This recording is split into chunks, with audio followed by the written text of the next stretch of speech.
Majelis Pustaka Informasi dan Digitalisasi Muhammadiyah Kota Pontianak mempersembahkan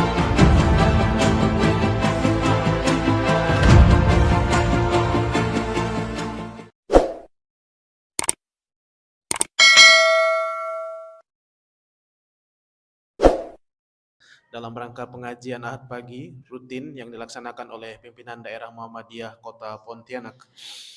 Kemudian yang kedua, salawat dan salam mari kita haturkan dan semoga selalu tercurahkan kepada qudwah hasanah kita, yaitu Nabi Muhammad sallallahu alaihi wasallam beserta para keluarganya, para sahabat dan umatnya yang setia hingga akhir zaman. Bapak-bapak dan ibu-ibu serta pemirsa PDM yang kami muliakan dan dirahmati Allah Subhanahu wa taala, sebelum kita mendengarkan nasihat ataupun tausiah yang akan disampaikan oleh Ustadz Nasrullah LC, mari kita bersama membuka dengan melafazkan basmalah. Bismillahirrahmanirrahim. Dan sebelum mendengarkan tausiah, kami persilahkan mungkin yang berada di belakang, bapak-bapaknya, di sayap sebelah kanan masih kosong, Pak. Jadi silahkan untuk maju ke depan, supaya nanti jamaah yang baru datang bisa langsung ambil posisi di tempat yang pas. Baik, untuk itu kepada Ustazuna Haji Nasrullah LC disilahkan.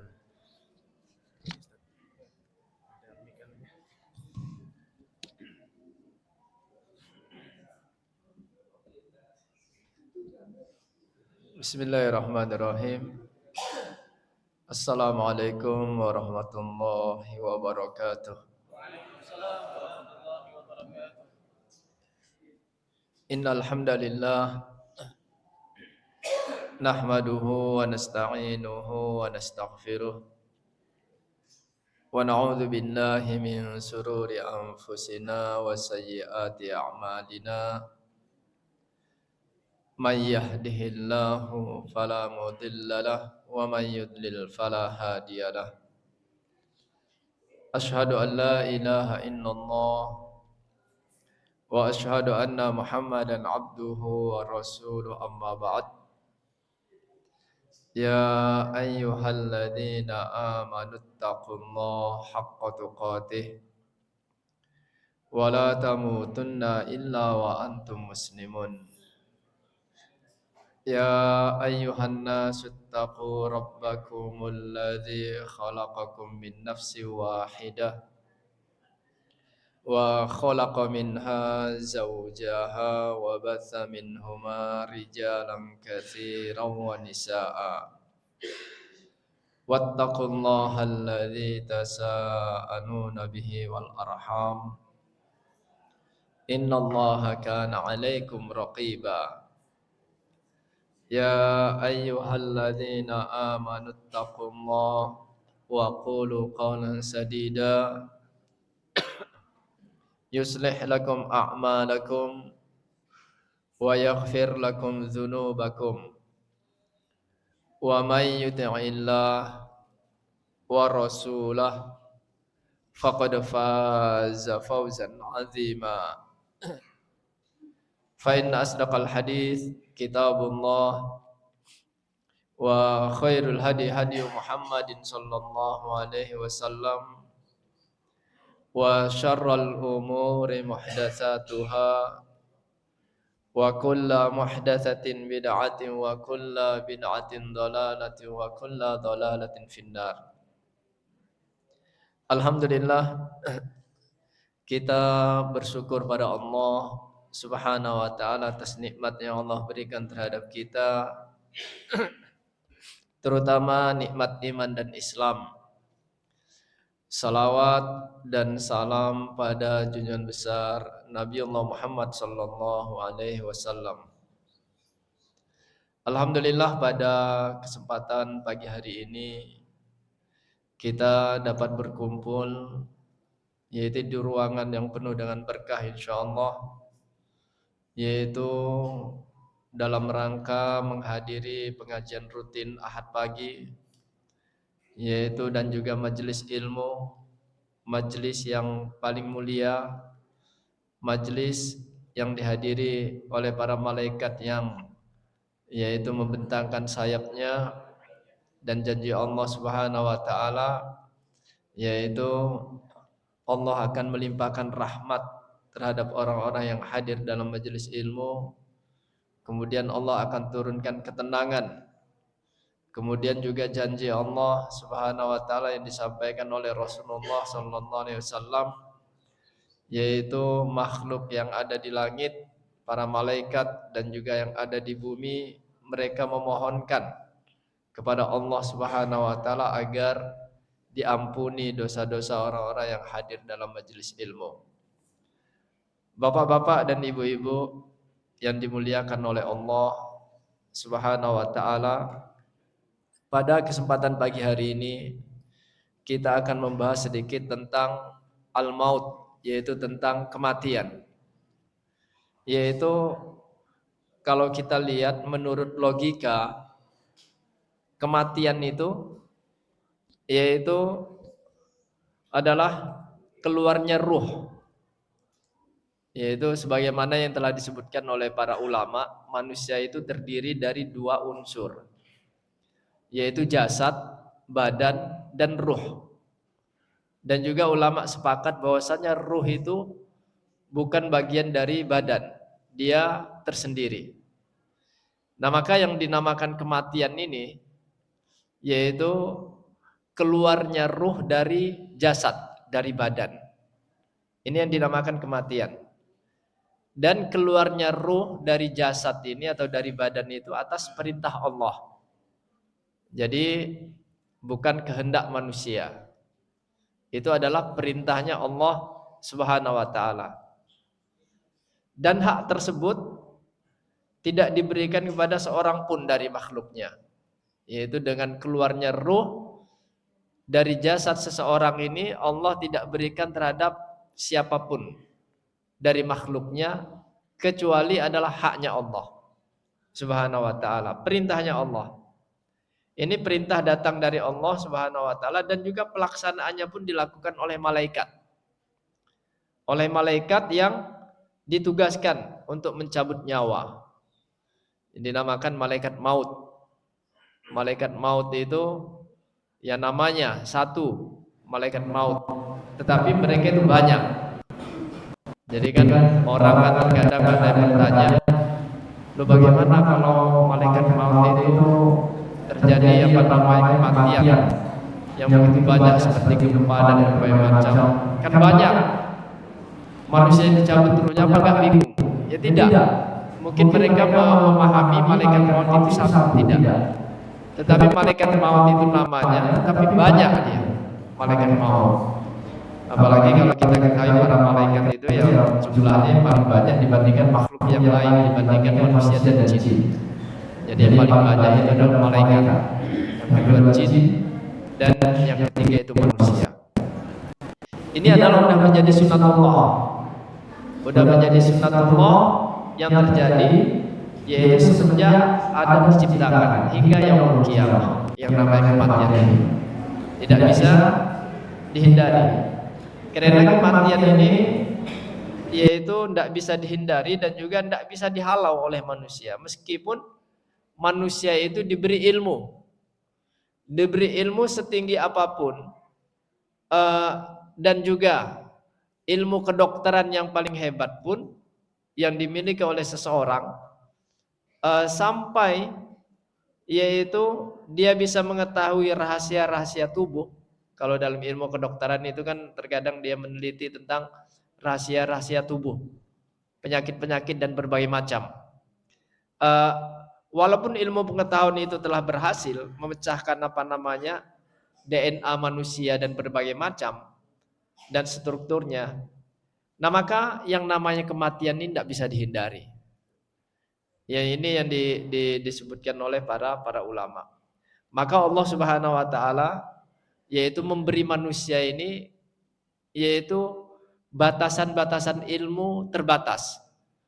Allah Subhanahu wa taala memberikan batasan-batasan ilmu ini dengan pengetahuan pada akal manusia.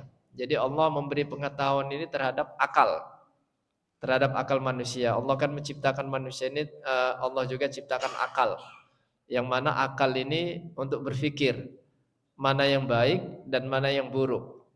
Oleh sebab itu nanti di yaumul kiamah orang-orang yang kufur tidak ada alasan bagi mereka karena Allah sudah memberi akal kepada mereka untuk membedakan yang hak dan juga yang batil. Nah, maka ini yang disebutkan, yaitu batasan-batasan tersebut bisa lebih maju dari apa yang telah dicapai pada zaman sekarang. Meskipun kita ini sangat kagum terhadap penemuan-penemuan ilmiah yang ditemukan oleh manusia, yaitu dan juga namun pada akhirnya akal itu juga akan berhenti, yaitu sehebat apapun penemuan yang didapatkan oleh manusia di dunia ini, tetapi apa akhirnya yaitu berhenti pada batasan-batasan yang telah diberikan oleh Allah, yaitu setinggi apapun ciptaan manusia yang ada di dunia ini, tetapi Allah memberi batasan-batasan, yaitu yang terakhir. Allah Subhanahu wa taala mengetahui batasan paling tinggi dalam akal manusia itu udah diketahui oleh Allah. Nah, maka yaitu akal ini akan berhenti setelah mencapai batas kapan? Sampai batas kepikunan dan kematian. Nah, dua hal ini. Jadi setinggi apapun ilmu manusia, penemuan manusia sehebat apapun, kemudian juga setinggi apapun penelitian-penelitian ilmu yang dimilikinya, tetapi batasan-batasan itu kalau udah sampai kepada dua hal ini, kepikunan dan kematian, udah habis. Selesai. Itulah batasan-batasan yang Allah tentukan. Nah, maka akal ini tidak bisa menghindari dan juga tidak bisa menghilangkan batasan-batasan tersebut. Batasan-batasan kepikunan dan kematian ini tidak bisa menghindari akal. Itu mau tidak mau itu pasti terjadi. Ya kalau udah sampai sampai masa tuanya. Tetapi terkadang kan yang namanya kematian ini tidak mesti sampai tua. Walaupun Rasulullah SAW bersabda di dalam hadisnya, umur umatku antara 60 sampai 70. Ada yang lebih daripada itu, lebih daripada 70, tapi sedikit kata Nabi sallallahu alaihi wasallam. Nah, maka yang lebih terkadang dia menghadapi kepikunan, batas terakhir. Ya walaupun tidak mesti sampai tuanya. Yaitu kalau terkadang di dalam Al-Qur'an ketika bayi lahir udah tiba ajalnya. Ada yang ketika masa mudanya. Ada juga ketika masa tuanya itu sampai 60 sampai 70. Ya tapi manusia tidak mesti sampai tua. Itu beberapa tahun yang lalu di kota Mekah itu, kalau di kota Mekah itu pemandian jenazah ada 3 tempat. Jadi setiap orang yang meninggal, entah itu penduduk kota Mekah sendiri ataupun jamaah haji atau umroh, ya dimandikan di 3 tempat itu.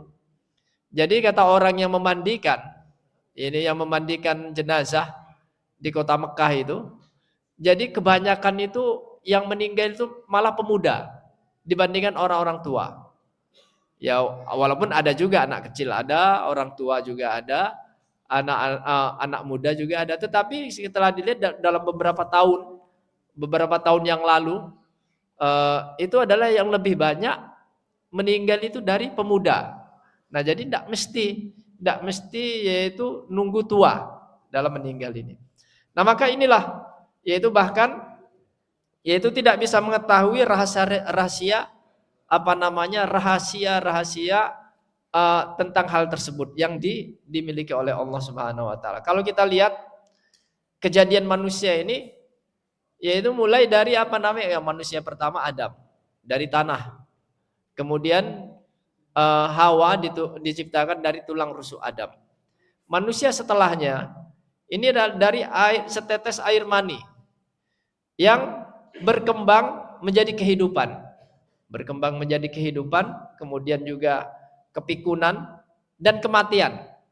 Dan ini adalah yaitu udah menjadi sunnatullah sejak zaman dulu sampai yaumul kiamah.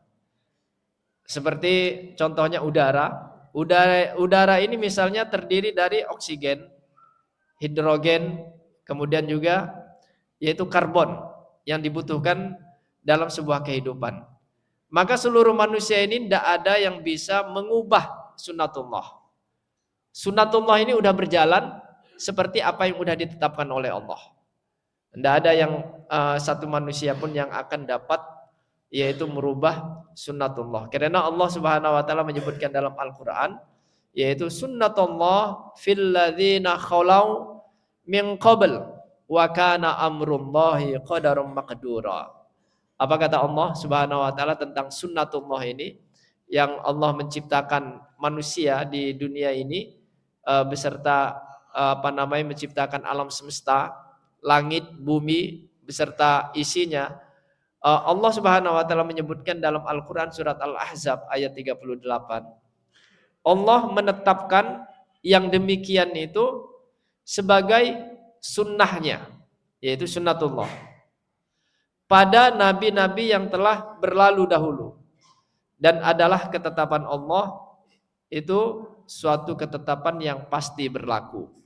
Nah, ini ketetapan Allah, tidak ada yang dapat merubah satupun. Sunnatullah ini tidak ada yang dapat merubah. Di dalam ayat yang lain Allah Subhanahu wa taala menyebutkan sunnatullahi allati qad khalat fi ibadihi wa khusira hunalikal kafirun.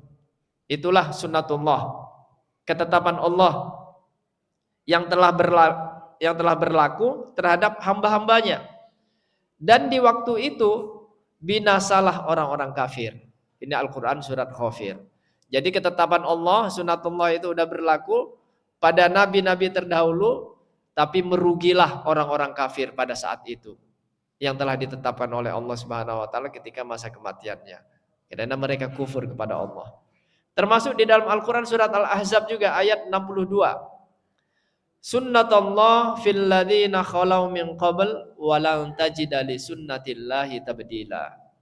Yaitu sunnatullah, ketetapan Allah itu berlaku terhadap orang-orang yang telah lalu, yang sebelumnya, yaitu umat-umat terdahulu, umat-umat para nabi terdahulu. Wa lan tajida li sunnatillahi tabdila. Dan engkau, yaitu wahai Muhammad dan juga umatnya, tidak akan mendapatkan perubahan terhadap sunnatullah, tidak akan bisa dirubah ketetapan Allah Subhanahu wa taala. Nah, maka pada zaman dulu manusia belum berhasil merumuskan ilmu pengetahuan yang didapatkan pada 3 abad belakangan ini dibandingkan 3 abad belakangan ini. Manusia akhirnya bisa mengetahui yaitu sel hingga membuat kloning domba.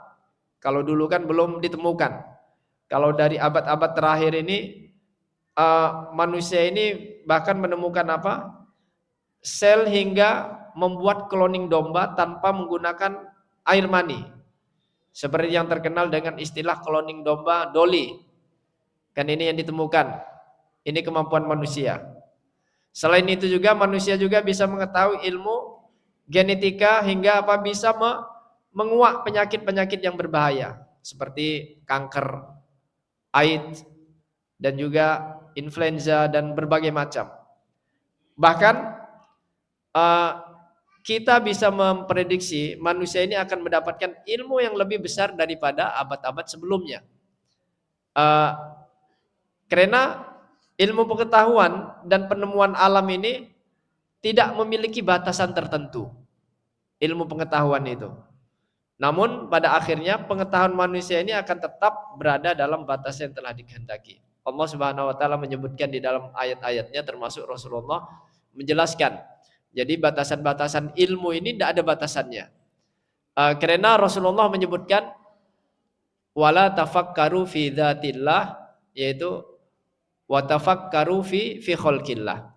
Janganlah kalian itu memikirkan tentang zatnya Allah. Jadi kalau tentang zatnya Allah manusia tidak bisa memikiri. Cuma diperintahkan oleh Allah beriman. Yaitu mengimani tentang eksistensi Allah, tentang tauhid Allah, yaitu tidak mensekutukan Allah Subhanahu wa taala, tentang zatnya Allah. Bahwasanya Allah itu ada dan bukti-buktinya banyak. Dalil di dalam Al-Qur'an, dalil di dalam hadis, dan juga dalil akal. Tetapi apa kata Rasulullah, wa tafakkaru fi khalqillah. Tetapi pikirkanlah oleh kalian tentang ciptaan Allah. Maka tentang ciptaan Allah ini dalam berbagai macam ilmu, tentang ilmu sains, tentang ilmu kesehatan, tentang kedokteran, ilmu astronomi, ilmu geologi, berbagai macam ciptaan Allah, maka pikirkanlah. Nah, penelitian-penelitian itu ilmu tidak ada batasannya. Tetapi berada dalam batasan yang dikehendaki oleh Allah. Allah juga menetapkan.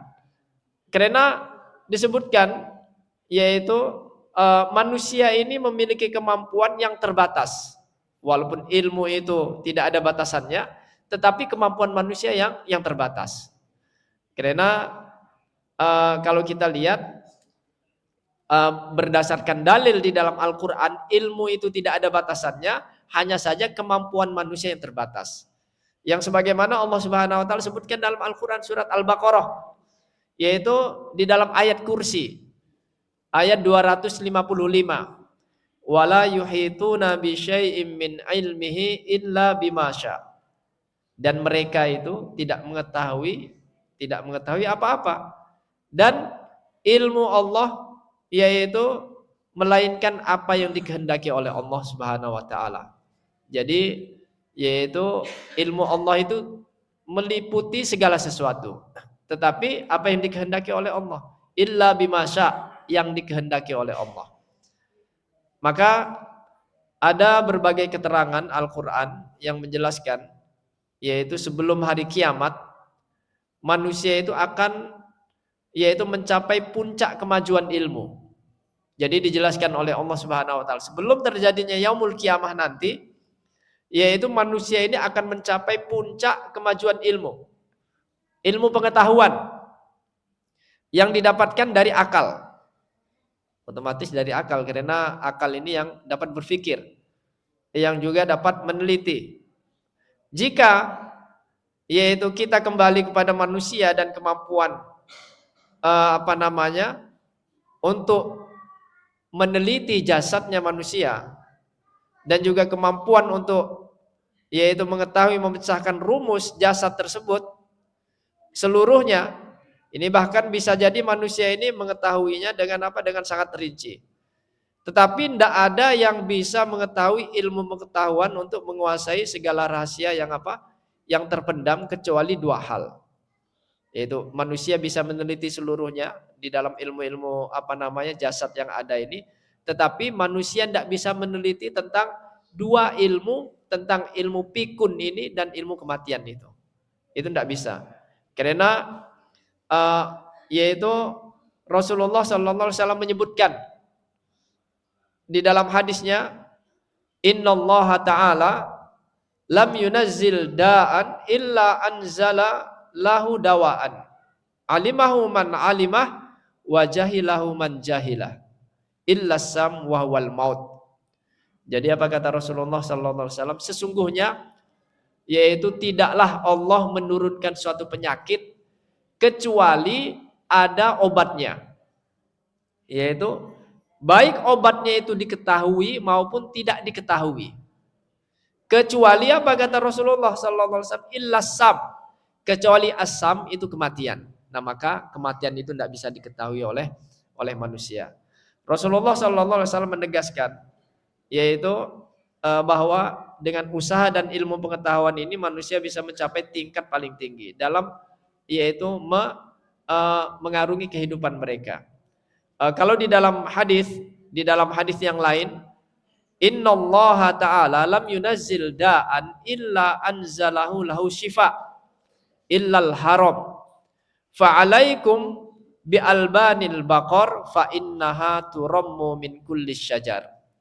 Jadi kalau dalam riwayat lain disebutkan, sesungguhnya Allah tidak menurunkan penyakit kecuali menurunkan obatnya. Kecuali pikun. Kalau dalam riwayat pertama tadi kan yaitu kematian. Kalau dalam riwayat yang kedua kecuali pikun. Maka hendaklah kalian minum susu sapi karena dia makan dari setiap pepohonan, yaitu tumbuh-tumbuhan. Nah, maka ini yang dinamakan sunnatullah. Sunnatullah tidak akan bisa berubah. Kemudian yaitu kalau kita lihat apakah kematian itu adalah kebinasaan bagi manusia? apakah yang dinamakan maut, kematian ini berupa suatu kebinasaan bagi manusia. Nah, maka pada hakikatnya Allah Subhanahu wa taala tidak menciptakan manusia untuk binasa. Jadi yang dinamakan kematian ini kan dianggap oleh manusia ini suatu kebinasaan. Tetapi pada hakikatnya Allah menciptakan manusia bukan untuk yaitu binasa. Tetapi untuk apa? Untuk kekal. Jadi Allah menciptakan manusia itu untuk kekal. Kematian bukanlah kebinasaan yang disebutkan oleh para ulama. Sebab jiwa dan ruh ini akan tetap ada. Jadi walaupun manusia itu mati, jiwa, ruh itu tetap ada. Yaitu kembali kepada Sang Pencipta. Karena Allah Subhanahu wa taala menyebutkan di dalam Al-Qur'an, yaitu di dalam surat Al-Fajr ayat 27 sampai ayat 30. Yaitu ya ayyatuhan nafsul mutmainnah irji'i ila rabbiki radiyatan mardiyah fadkhuli fi ibadi wadkhuli jannati. Apa kata Allah? Wahai jiwa yang tenang. Ini jiwanya orang mukmin. Wahai jiwa yang tenang, kembalilah kepada Rabbmu, yaitu dengan hati yang puas dan juga yang diredoi oleh Allah Subhanahu wa ta'ala. Dan masuklah ke dalam jamaah hamba-hambaku, hamba-hamba Allah, yaitu orang-orang yang beriman. Dan masuklah ke dalam surgaku. Ini jiwa yang tenang. Berarti yang namanya kematian itu bukan kebinasaan. Bahkan Allah ciptakan manusia ini untuk kekal kelak di yaumul qiyamah, di yaumul akhir. Maka kembali kepada Allah berarti bukan kebinasaan, bukan kehancuran. Berarti manusia mati itu bukan akhir. Dan bahkan itu adalah awal daripada kehidupan, kematian itu. Pada hakikatnya apa? Yaitu perpindahan dari satu fase. Perpindahan dari satu fase ke fase yang lain. Kemudian perpindahan di antara kehidupan tersebut ini tidak bisa kita ketahui. Karena hanya Allah Subhanahu wa taala yang mengetahui tentang hal tersebut, perpindahan manusia itu. Dan itu termasuk perkara yang ghaib.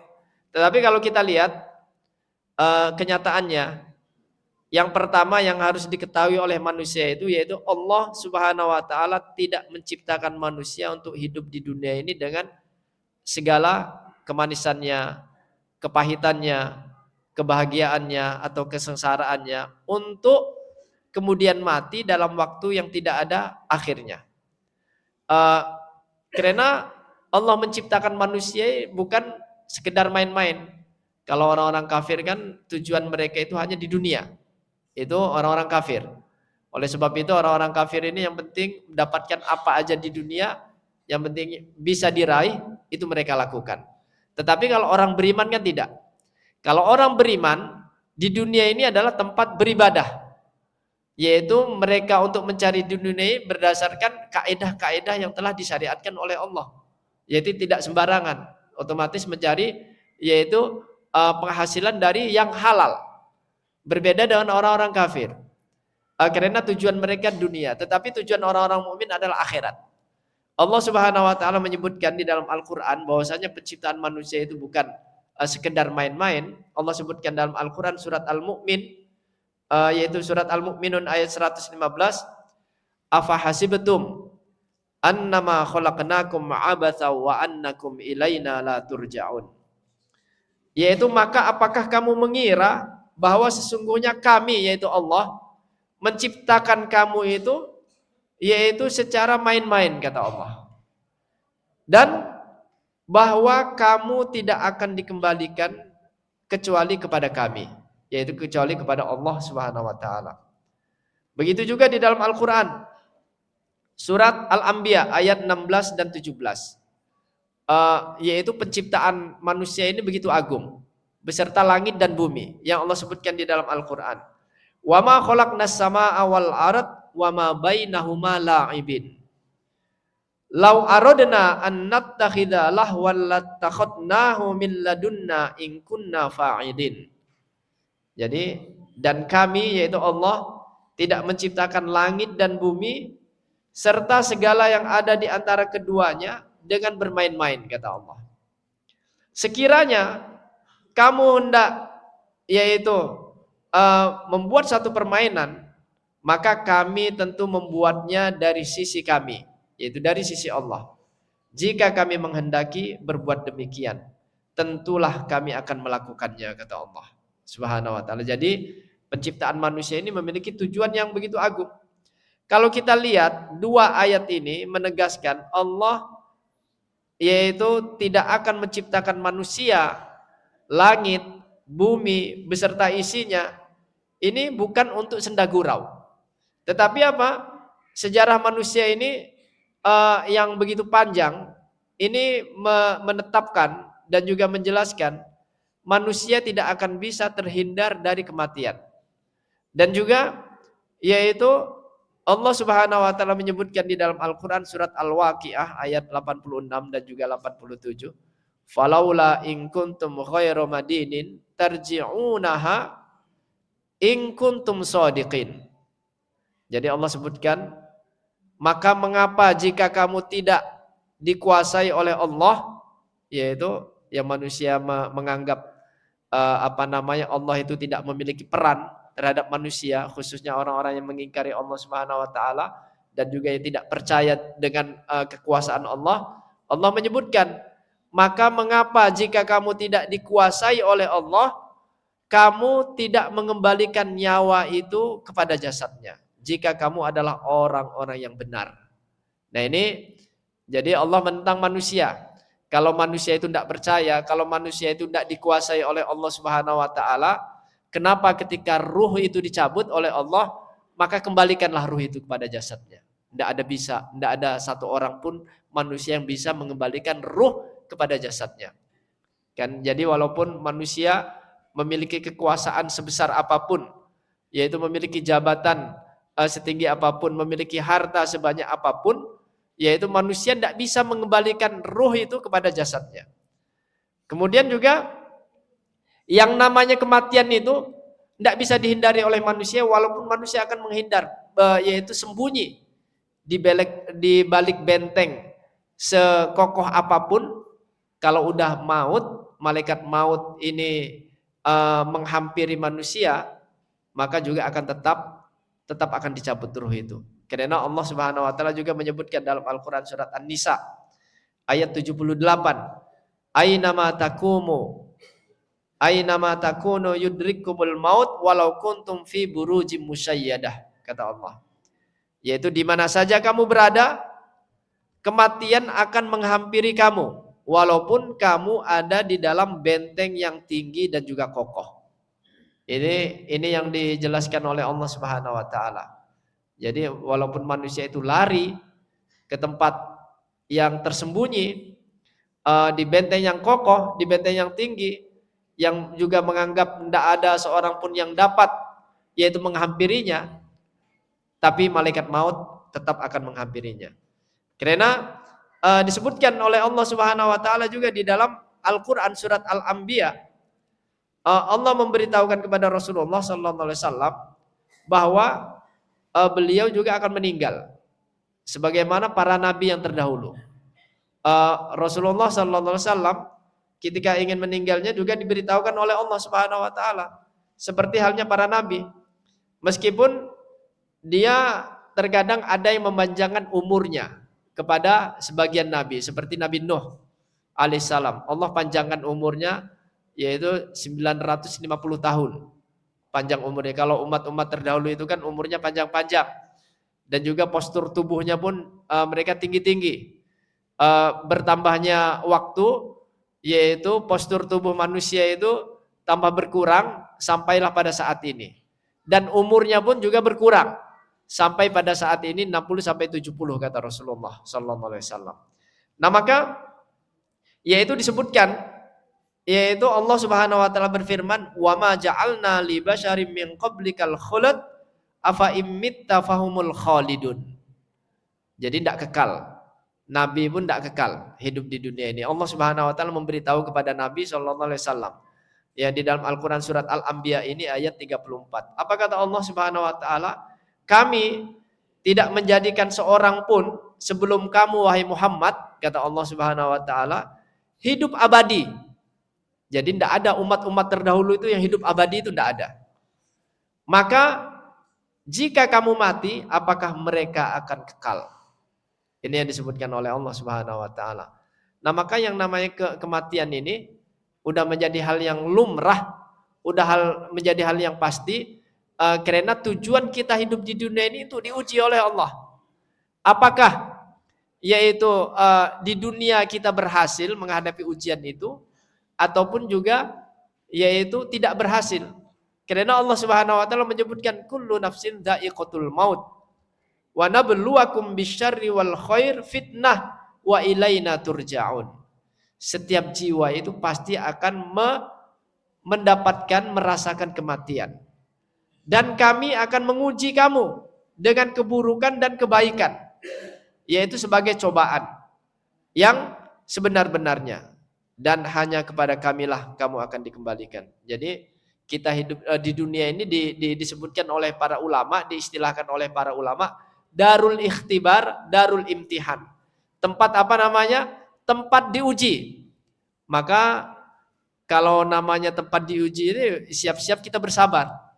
Jadi kalau ada manusia yang tidak bersabar ini berarti dia tidak memahami tentang yaitu seni kehidupan. Karena sunnatullah, kita hidup di dunia ini memang tempat diuji oleh Allah Subhanahu wa taala. Dan diuji oleh Allah Subhanahu wa taala disebutkan ada dua, bisyarri wal khair. Ada ujiannya, adalah yang keburukan dan juga ada kebaikan. Kedua-duanya fitnah, itu ujian bagi manusia.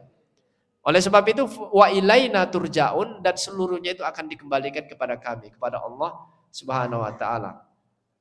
Maka yaitu kalau kita lihat juga yaitu bagaimana bentuk kematian bagi manusia ini. Jadi ada beberapa jenis bentuk kematian. Kalau kita lihat secara umum kematian itu sama.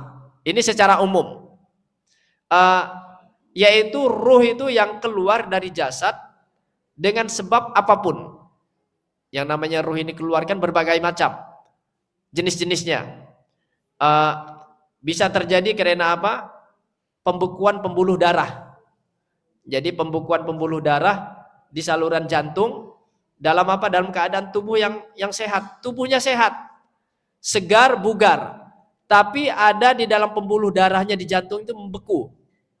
Akhirnya apa? Tidak bisa bergerak, tidak bisa bernapas, akhirnya mati. Ini salah satu cara. Ada juga apa namanya? Dalam keadaan apa? Kecelakaan. Kemudian juga ada seperti orang bunuh diri, itu sebab musabab. Ada juga yang pembunuhan, dan juga ada yang mati syahid.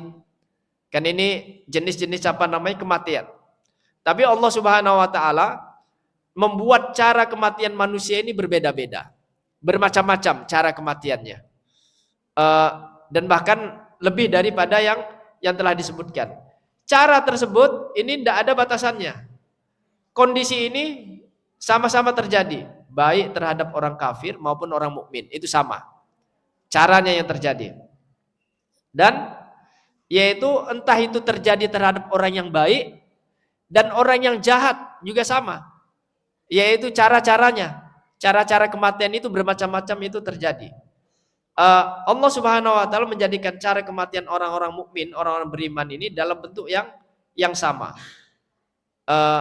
Hanya saja kalau kematian yang terjadi terhadap orang-orang mukmin ini yaitu sama seluruhnya. Caranya mudah dan tidak sulit. Ini yang disebutkan oleh Rasulullah sallallahu alaihi wasallam. Berbeda dengan cara kematiannya orang-orang kafir. Kalau jenis-jenisnya kan sama. Orang kafir, orang mukmin, orang jahat, orang baik. Entah kecelakaan, pembunuhan, sakit, dan juga berbagai macam. Tetapi pada hakikatnya ada dua jenis kematian yang dialami oleh orang mukmin dan orang-orang kafir. Kalau yang dialami oleh orang-orang mukmin, orang-orang yang beriman, itu sama seluruhnya, mudah. Yaitu cara kematiannya mudah. Tetapi kalau yang terjadi terhadap orang-orang kafir, yaitu kematiannya sangat sulit, susah. Dan ini realita. Yaitu sebagaimana yang disebutkan di dalam hadis. salah satu hadis Nabi SAW ini yang disebutkan oleh Rasulullah di dalam athar, yaitu kematian orang mukmin ini ciri-ciri husnul khotimah ada 3. Salah satu, pertama mudah, tidak sulit. Dan ini sering kita saksikan. Mungkin yang sering kita menyaksikan orang-orang yang meninggal, orang-orang yang beriman, yaitu sangat mudah, tidak sulit. Kemudian di antara husnul khotimah ini ciri-cirinya, walaupun kita tidak boleh mengklaim orang yang umpamanya mati husnul khotimah, lalu kita klaim, oh dia di surga, juga tidak boleh. Tidak boleh kita mengklaim seseorang, yaitu walaupun kita melihat ciri-cirinya, lalu dia masuk surga, di dalam surga, tidak boleh. Kecuali yang sudah ditentukan oleh Allah dan Rasulnya. Seperti para nabi, kan sudah ditentukan, mereka di dalam surga. Kemudian para sahabat, 10 orang sahabat yang dijamin surga. Seluruh istri-istri Nabi SAW. Kemudian yang disebutkan yang baiat, yang ikut dalam perang Badar di surga. Kemudian yang ikut baiat, yaitu baiatur ridwan, 1000 lebih. Yang disebutkan di dalam surga boleh kita sebutkan. Tetapi selain itu tidak boleh kita mengklaim si A, si B, si fulan di surga, tidak boleh. Kecuali secara umum boleh. Setiap orang yang beriman, yang melakukan amal soleh, maka mereka masuk surga. Boleh secara umum. Kebalikannya, kalau ada orang yang mati dalam melakukan kejahatan dari kalangan kaum muslimin, ataupun jika kita menentukan, oh dia di neraka, juga tidak boleh. Kecuali yang sudah ditentukan oleh Allah dan Rasulnya di neraka, boleh kita tentukan. Yaitu seperti Fir'aun, Haman, yaitu Abu Lahab dan istrinya di neraka, boleh. Tetapi kalau kita menentukan si A, si B, fulan di neraka, tidak boleh. Kecuali secara umum boleh. Kalau secara umum bagaimana? Orang yang melakukan perbuatan jahat, yang melakukan kemaksiatan, mereka di neraka, itu boleh. Maka secara umum. Nah maka ciri-ciri yang kedua tadi dalam husnul khotimah, selain mudah, ketika diibaratkan di dalam hadis itu kata Rasulullah seperti air mengalir, mudahnya itu. Yang kedua ini terkadang dia tersenyum. Kenapa dia tersenyum? Karena dia melihat kenikmatan-kenikmatan yang dijanjikan oleh Allah. Oleh sebab itu dia tersenyum, yaitu berupa surganya Allah. Kemudian yang ketiga disebutkan itu adalah berkeringat di keningnya. Karena ini salah satu rahmat Allah Subhanahu wa taala. Jadi seluruhnya, yaitu walaupun jenis kematian bagi setiap manusia, orang mukmin, orang kafir, orang baik dan orang jahat itu berbagai macam jenis, tetapi secara umum itu ada dua cara, dua bagian. Yang pertama bagi orang-orang mukmin itu mudah, yang disebutkan tadi di dalam hadisnya. Kemudian bagi orang-orang kafir itu susah. Oleh sebab itu terkadang kalau kita lihat, dan ini realita orang-orang kafir ini ketika meninggalnya sangat susah sekali.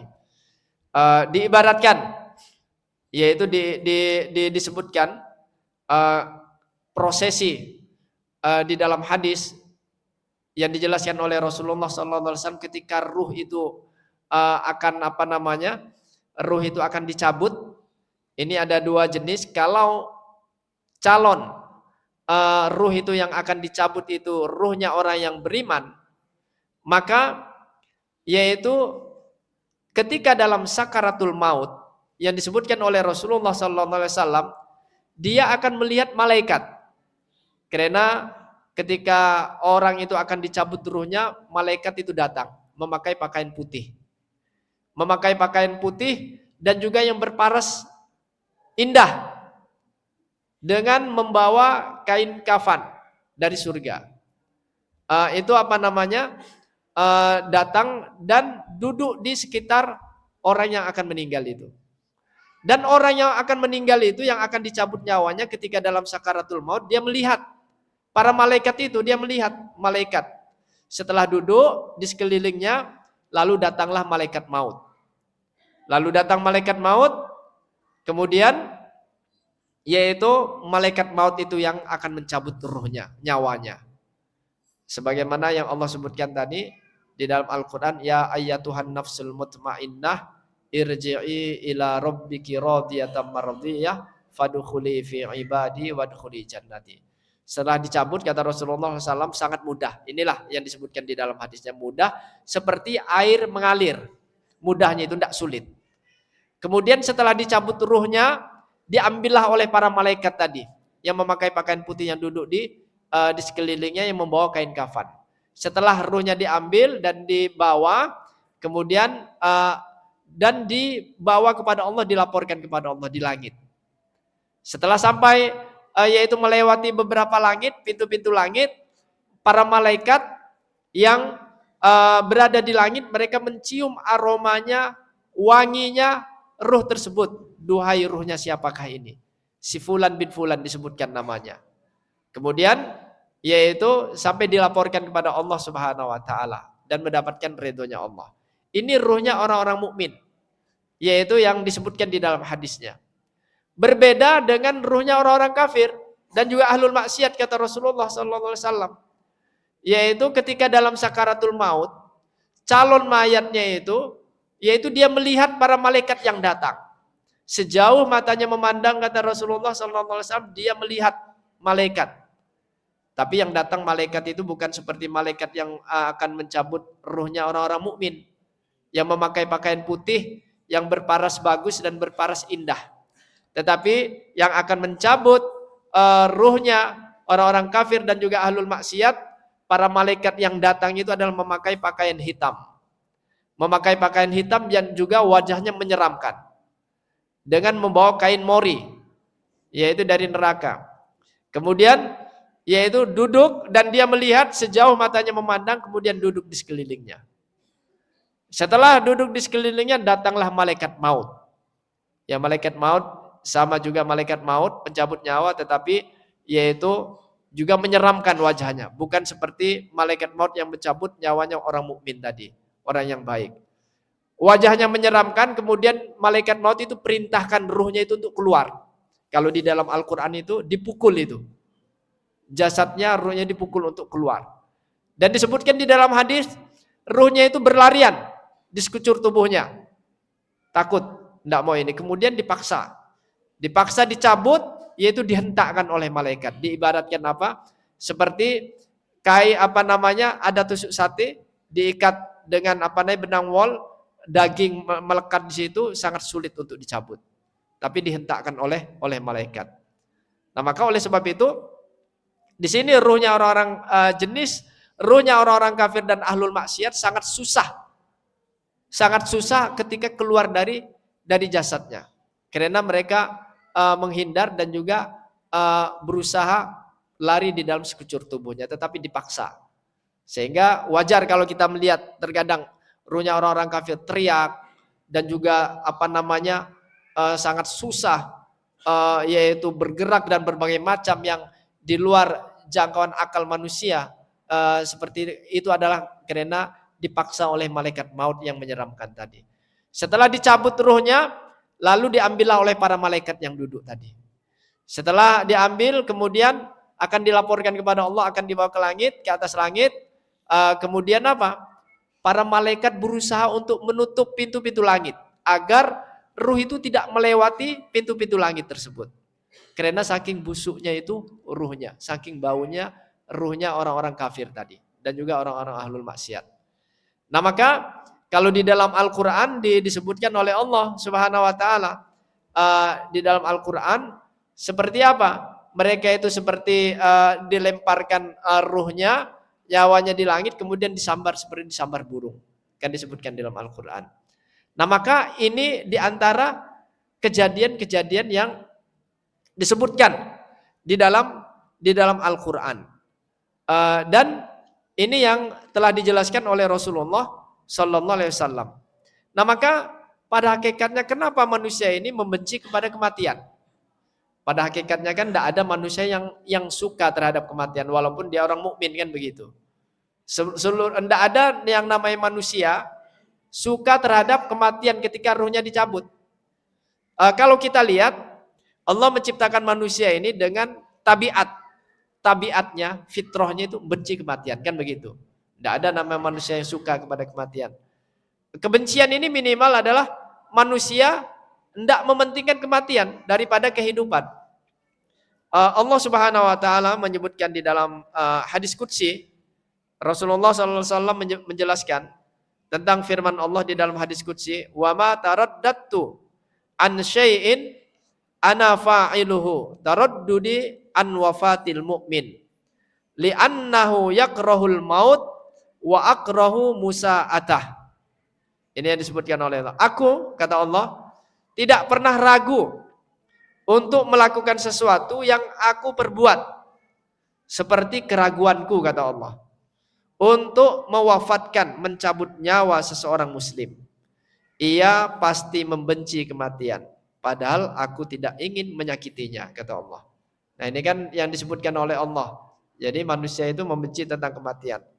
Ini agar manusia ini bisa memakmurkan alam semesta ini dan mengisi kehidupannya, maka Allah memberikan mereka ini rasa cinta hidup. Ini salah satu hikmahnya. Kenapa Allah beri fitrah manusia ini untuk cinta cinta terhadap kehidupan? Karena untuk memakmurkan di dunia ini yang disebutkan, untuk mengisi kehidupan dunia. Allah Subhanahu wa taala yaitu memberikan rezeki dan juga anak dalam kehidupan ini, sehingga mereka ini semakin senang untuk hidup dan terus berusaha mencari rezeki itu. Diberi motivasi oleh Allah. Ini salah satu hikmahnya.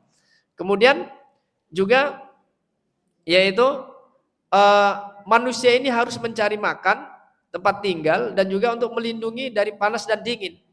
Itu udah menjadi sunatullah, fitrah manusia. Maka disebutkan di dalam sabda Nabi sallallahu alaihi wasallam, in qamatis sa'ah wa biyadi ahadikum fa bisabilatin fa in istata'a ay yaghrisaha falyughrisaha. Jadi jika hari kiamat datang sedangkan di tangan kalian ada biji kurma, jika bisa untuk menanamnya maka tanamlah dia. Nah, ini motivasi Rasulullah sallallahu alaihi wasallam untuk memakmurkan dunia. Jadi walaupun yaumul kiamah akan tiba, akan datang kelak, kalau dia mendapatkan biji kurma, yaitu biji kurma untuk ditanam, maka tanamlah. Untuk apa?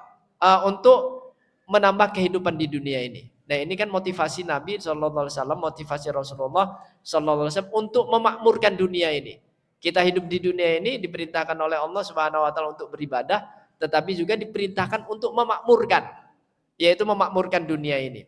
Maka pada hakikatnya Allah Subhanahu wa taala menyebutkan di dalam Al-Qur'an surat Al-Kahfi ayat 46, al-malu wal banunu zinatul hayatid dunya wal baqiyatus sholihat khairun inda rabbika thawaban wa khairun amala. Maka ini penutup bagi kita di dalam Al-Qur'an surat Al-Kahfi ayat 46 ini, harta dan anak-anak yaitu adalah perhiasan kehidupan dunia. Pada hakikatnya harta yang kita miliki, anak-anak yang kita miliki, ini adalah perhiasan kehidupan dunia. Tetapi amalan-amalan yang kekal dan amal-amal soleh itu lebih baik, kata Allah Subhanahu wa taala. Lebih baik pahalanya di sisi Rabbmu, di sisi Allah Subhanahu wa taala. Serta lebih baik untuk yaitu menjadi harapan. Jadi pada hakikatnya yang kekal yang dapat kita bawa yaitu menjadi yaitu teman kita di alam kubur, di alam barzah, yaitu adalah amal-amal soleh kita, wal baqiyatus sholihat, yaitu sisa-sisa amal-amal kita. Mudah-mudahan kita di dunia ini memperbanyak amal-amal ibadah dan juga mempersiapkan untuk bertemu dengan Allah Subhanahu wa taala. Jangan sampai ketika kita bertemu dengan Allah tidak memiliki bekal-bekal dan hanya sedikit bekal kita, seperti kita seorang musafir ketika kita ingin mengadakan perjalanan, pastilah dia akan mempersiapkan bekal-bekal yang akan dibawa untuk dalam perjalanannya. Begitu juga kita hidup di dunia ini, yaitu bagaikan seorang musafir, maka bawalah bekal-bekal kita sebanyak-banyaknya, dan bekal kita adalah amal-amal soleh. Wa khairuz zadit taqwa, dan sebaik-baik bekal, kata Allah Subhanahu wa taala, ada ketakwaan. Subhanakallahumma wa bihamdika asyhadu an la ilaha illa anta astaghfiruka wa atubu ilaik. Assalamualaikum warahmatullahi wabarakatuh.